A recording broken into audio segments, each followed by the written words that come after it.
Hello my lovely students, welcome back to my channel. So this is Kushi and today we are going to do class 4th English reader chapter mix up at birth की exercises. Okay, so let's quickly start with it. So अब हम आते हैं हमारे B1 question पे. Okay, so हमारा question is given below are the pictures of some famous sports persons. Recognize them and write their names in the space provided. तो हमें 4 pictures मिली है एंड हमें उनके नाम लिखने हैं. तो यहाँ पे मैंने नाम गिवन दे दिए हैं. तो फर्स्ट पिक्चर किसकी है? नारायण कार्तिकेयन. सेकंड पिक्चर है पीटी उषा. थर्ड पिक्चर है Sunil Gavaskar and the last picture है विश्वनाथन आनंद. ओके, सो हमारा B3 क्वेश्चन क्या है? On the basis of your reading complete the following table with information about Sunil Gavaskar. तो जितना हमने पढ़ा है उसके हिसाब से हमें ये टेबल को फिलअप करना है. ओके, तो फर्स्ट क्वेश्चन है हमारा गावस्कर फुल नेम. तो गावस्कर का फुल नेम क्या है? सुनील मनोहर गावस्कर. सेकेंड है प्रोफेशन, वो क्या करते थे?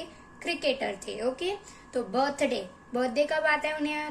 10th July 1949. And last question है गावस्कर अंकल्स नेम. तो गावस्कर के अंकल का नाम क्या था? मिस्टर नारायण मासुएकर. तो हमारा B3 question is done. So हमारा B4 क्वेश्चन है right T for true and F for false statements. तो हमें यहाँ पे 4 स्टेटमेंट्स दी है एंड हमें लिखना है कि वो ट्रू है या फॉल्स है. तो फर्स्ट है Sunil Gavaskar would probably have been a fisherman if Nan Kaka had not visited the hospital. तो ये है ट्रू. क्यों है ट्रू? क्योंकि अगर नान काका ने उन्हें नहीं देखा होता तो वो आज फिशरमैन ही होते, क्योंकि उनका बर्थ में ही वो चेंज हो गए थे किसी और वुमेन के साथ. Second question Sunil has a hole in his right ear lobe. ये फॉल्स है. सुनील गावस्कर के लेफ्ट ईयर में छोटा सा होल है. थर्ड है the babies got exchanged while they were being given a bath. तो बेबीज एक्सचेंज हुए जब वो बात कर रहे थे. Yes, it's true. And last one है Sunil was located sleeping beside his mother. तो फॉल्स है. सुनील अपनी मम्मा के पास नहीं, एक फिशर वुमन के पास सो रहा था. तो हमारे आंसर्स हैं first true, second false, third true and fourth false. हमारा B5 क्वेश्चन है find words from the passage which means the same as the following. तो यहाँ पे हमें 4 छोटे छोटे सेंटेंसेस दिए एंड हमें उनका एक वर्ड लिखना है. ठीक है, तो फर्स्ट है फाइंड आउट अबाउट समथिंग. तो फाइंड आउट करना मतलब होता है सर्च. ठीक है. सेकेंड आते हैं डिस्टर्बेंस और फस, मतलब कॉमोशन. नेक्स्ट आते हैं वाइल्डली एक्साइटेड, मतलब frantic. And last one lacking knowledge, मतलब इग्नोरेंट. तो हमारे answers are search, commotion, frantic and ignorant. So अब हम आते हैं हमारे B6 क्वेश्चन पे. That is now fill in the blanks with an appropriate form of the word from the listed ones in B5. तो हमने जो पिछले क्वेश्चन में B5 क्वेश्चन में जो आंसर्स लिखे थे that is search, commotion, frantic and ignorant, उन वर्ड्स को हमें सेंटेंसेस में यूज करना है. तो फर्स्ट है the mother made a dash search for her lost baby in the market. तो मम्मी ने कैसी सर्च करी अपने लॉस्ट बेबी को ढूंढने के लिए मार्केट में? तो the answer is frantic. Okay, next आते हैं the accident caused a dash in the market. तो एक्सीडेंट ने क्या कॉज किया? कॉमोशन कॉज किया. ओके, कॉमोशन मतलब डिस्टर्बेंस. थर्ड पे आते हैं सो मिस्टर शर्मा's dog was dash sleeping behind the big tree. तो मिस्टर शर्मा का डॉग इग्नोरेंट से आराम से स्लीप कर रहा था. तो आंसर इज इग्नोरेंट. फोर्थ पे आते हैं Mr Verma is dash of his son's report. तो मिस्टर वर्मा क्या कर रही है? अपनी सन्स की रिपोर्ट को ढूंढ रही है. तो answer is searching. Okay, so हमारे answers are frantic, commotion, ignorant and searching.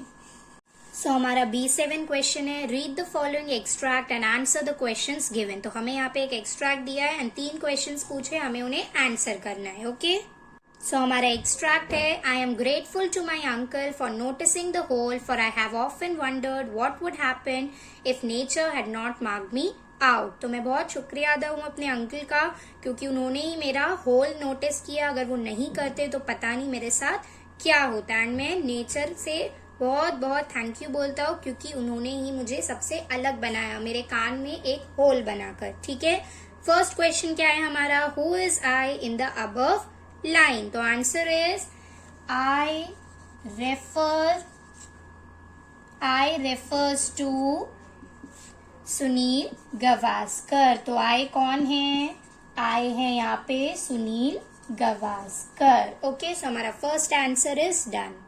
So हमारा B7 क्वेश्चन का second question is why is the speaker grateful to his uncle. तो स्पीकर क्यों ग्रेटफुल है अपने अंकल के? Answer is the speaker is grateful. The speaker is grateful to his uncle as if he had not noticed the hole on the left earlobe. He would have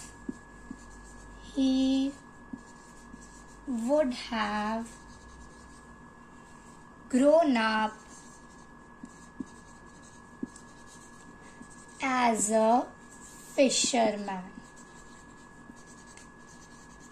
So my answer is the speaker is grateful to his uncle as if he hadn't noticed the hole on the left earlobe, he would have grown up as a fisherman. तो speaker grateful है क्योंकि अगर उसके uncle ने वो whole notice नहीं किया होता तो वो एक फिशरमैन का बेटा जैसा ग्रोन अप होता. ओके, हमारा थर्ड क्वेश्चन है what does the expression nature marked me out mean. तो नेचर मार्क्ड मी आउट इससे हम क्या समझते हैं? So the answer is nature marked me out. Nature marked me out means nature gave me a special symbol. Gave me a special symbol. A special symbol of a hole in my left earlobe. In my left ear lobe. तो nature mark me out का मतलब क्या है कि nature ने मुझे ऐसी कोई स्पेशल चीज दी है, जैसे कि इस स्टोरी में नेचर ने क्या दिया है, उसे उसके कान में, लेफ्ट कान में एक होल दिया जिससे वो पहचान में आ गया. ओके, अब हम आते हैं हमारे B8 क्वेश्चन पे, that is answer the following questions. तो हमें यहाँ पे कुछ क्वेश्चंस लिखे, हमें उनको आंसर करना है. क्वेश्चन आंसर्स है. फर्स्ट है हमारा what did mister Narayan Masuvekar notice on his first visit to hospital. तो मिस्टर नारायण मासुवेकर ने क्या देखा अपने पहली विजिट हॉस्पिटल पे? तो answer is mister Narayan Masuvekar. Mr. Narayan Masuvekar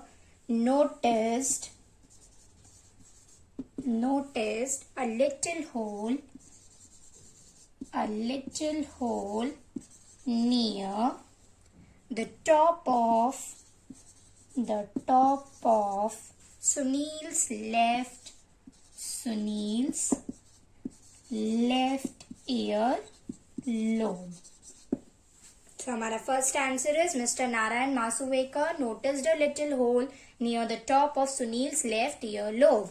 मतलब नारायण मासुवेकर ने एक छोटा सा होल देखा सुनील के लेफ्ट कान के ऊपर. हमारा सेकंड क्वेश्चन है why was mister Narayan Masuvekar horrified on his second visit to the hospital. तो मिस्टर नारायण मासुवेकर क्यों डर गए थे, क्यों एकदम से चौंक गए थे अपने सेकंड विजिट पे हॉस्पिटल की?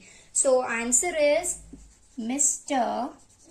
Narayan Masuvekar was horrified on his second visit to the hospital because the baby who was by the side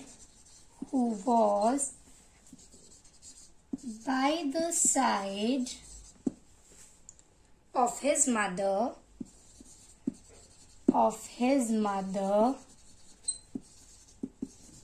did not have hole in his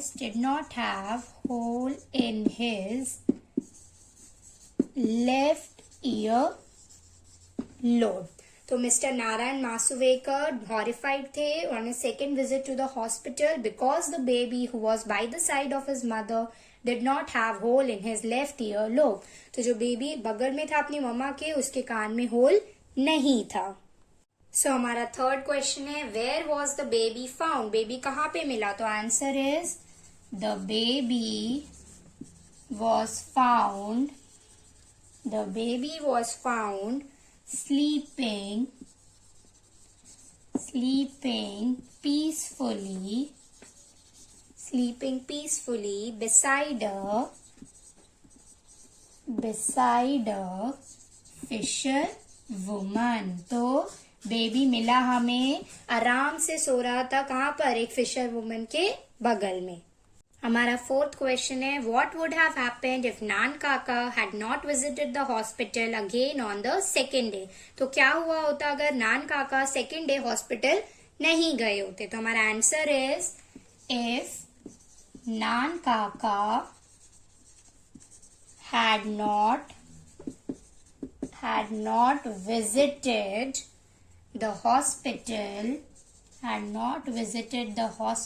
again on the second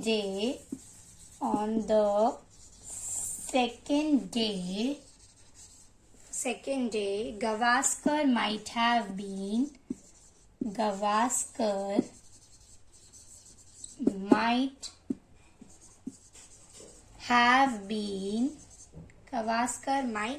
been grown up as a fisherman. तो अगर second day नान काका hospital नहीं गए होते तो शायद गवास्कर किसकी तरह ग्रोन हो गया होता? फिशरमैन की तरह ग्रोन हो गया होता. हमारा फिफ्थ क्वेश्चन है, when did the new born babies gate mixed up? तो न्यू बॉर्न बेबीज कब मिक्स्ड अप हो गए? तो हमारा answer is the new born babies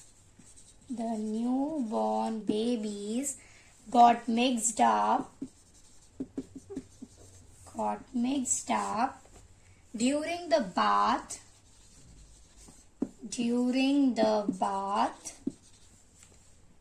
after their birth.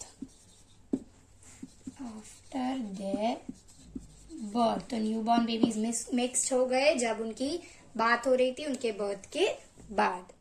So हमारा B9 question is life skills. Gavaskar was reunited with his family only because of the sharp observation skills of his uncle.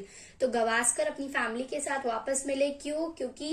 कैसे मिले? क्योंकि उनके uncle की इतनी अच्छी observation skill थी कि उन्होंने एक बार देखा एंड वो पहचान गए.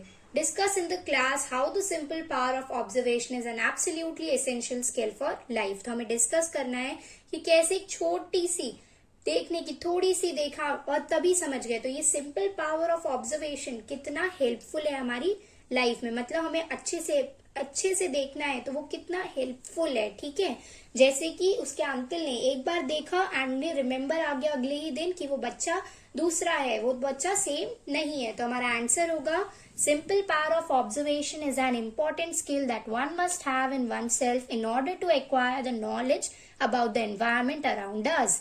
तो सिंपल पावर ऑफ ऑब्जर्वेशन एक बहुत इंपॉर्टेंट स्किल है जो सबके अंदर होनी चाहिए ताकि वो एनवायरमेंट के आसपास जो चल रहा है उसे देख सके.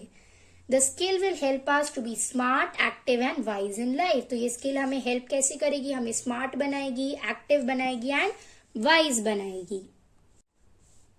सो हमारा B10 क्वेश्चन है, get into groups of 4, go on a fact finding safari. तो हमें 4 बच्चों के ग्रुप में बैठना है, हमें फैक्ट फाइंडिंग सफारी पर जाना है. Collect information on your favourite sports personality, prepare a collage and hang it in your class, celebrate the sports safari in your class. तो हमें स्पोर्ट्स सफारी के लिए इन्फॉर्मेशन कलेक्ट करनी है. हमें 4 के ग्रुप्स में बैठना है एंड इन्फॉर्मेशन मिलने के बाद हमें कोलाज बनाना है. तो कोलाज क्या होता है? एक शीट पे हम लोग जब बहुत सारी पिक्चर्स ऐसे एक साथ लगा देते हैं लाइक दिस तो वो कोलाज बन जाता है. ओके, तो बहुत सारी पिक्चर अगर आपने लगा दी, पेज पूरा फिल आउट हो गया है अच्छे से, ऊपर एक हेडिंग है बस और पूरा पेज भर गया है, तो वो होता है एक कोलाज। ओके, तो आपको एक कोलाज बनाना है किसके ऊपर? अपनी फेवरेट स्पोर्ट्स सफारी के ऊपर। ठीक है, तो आपका जो भी एक मन पसंदीदा स्पोर्ट्स का गेम है या स्पोर्ट्स पर्सनालिटी, जो आप, बहुत सारे लोग हैं ना जो स्पोर्ट्स खेलते हैं, जैसे यहाँ पर भी सचिन तेंदुलकर है, इतने सारे लोग हैं, तो जो भी आपका सबसे फेमस स्पोर्ट्स पर्सनालिटी है उनके ऊपर आपको क्या बनाना है? एक कोलाज बनाना है। ओके, सो हमारा B11 क्वेश्चन है, Rohit has won the chess championship of his school. After coming back home, he writes his feelings in his personal diary. Read what he has written. तो उसने एक चेस चैंपियनशिप जीती है, chess का game जीता है, and बाद में आके वो अपनी सारी जो भी मन की फीलिंग होती है वो अपनी पर्सनल डायरी में लिखता है। तो let's read it. So Wednesday July 4, I won the red cross chess championship today. तो वेडनेसडे जुलाई 4 को उसने रेड क्रॉस चेस चैंपियनशिप जीती है। It was a very exciting match which lasted 1 hour and a half। तो ये जो match था वो 1.5 घंटा तक चला, 1 hour और आधा घंटा और, एंड बहुत ही मजेदार मैच था, एक्साइटिंग मैच था। I was very nervous in the beginning but slowly I gained my confidence. तो सबसे जब स्टार्ट हो रहा था तो वो बहुत नर्वस था, बहुत डरा हुआ था, बट लास्ट में उसे कॉन्फिडेंस आ गया। My hands were shaking when I receive the trophy. तो उसके हैंड्स शेक हो रहे थे, बहुत हिल रहे थे, उसको बहुत ऐसा यकीन नहीं हो रहा था जब उसे ट्रॉफी मिल रही थी। It was the happiest moment of my life. तो वो बहुत खुश था, बहुत हैप्पी था, बता रहा है कि उसका सबसे ज्यादा हैप्पीएस्ट मोमेंट था अपनी लाइफ का। तो ये एक रीडिंग स्किल जैसा ही है, आपको ये डायरी एंट्री बस पढ़नी है। ओके, सो हमारा B11 question is done here. So हमारा B12 क्वेश्चन है, suppose the baby with whom Sunil was exchange reads the story. तो सपोज कीजिए कि जिस बच्चे से सुनील एक्सचेंज हुआ था वह ये स्टोरी पढ़ रहा है। What would be his reaction? तो उसका रिएक्शन क्या होगा? Imagine you are that baby now grown into a successful businessman with many fishing boats for the deep sea fishing. तो अब इमेजिन करो कि आप ही वो बेबी हो, वो बच्चे हो, एंड वो बहुत सक्सेसफुल बिजनेसमैन हो गया जिसके पास बहुत सारी फिशिंग बोट्स है फिशिंग करने के लिए। Taking cues from the above diary entry, describe your feelings about the incident in the space given below. तो जैसे कि वो डायरी एंट्री लिखी थी वैसे ही अब आप अपनी फीलिंग्स लिखो कि अगर आप वो बच्चे होते तो आपका क्या रिएक्शन होता है। तो answer is here. Answer is, I was surprise to read the book written by Sunil Gavaskar. मैं बहुत सरप्राइज हो जाता वो बुक पढ़कर सुनील गावस्कर की। I was unknown about the fact that the boy with whom I got exchanged was none other than the famous cricketer Sunil Gavaskar.